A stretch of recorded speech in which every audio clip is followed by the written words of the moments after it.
tamak. Karena getanyo kanaah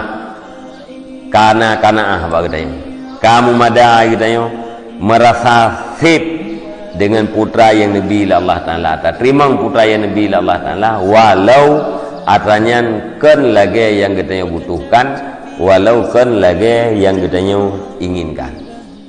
Getanyo merasa senang, merasa tenang di saat getanyo hana melihat harta yang naba orang lain, di saat getanyo hana payah tam lumeh-lumeh ngau orang lain, nyan inan akan hadir sebuah ketenangan.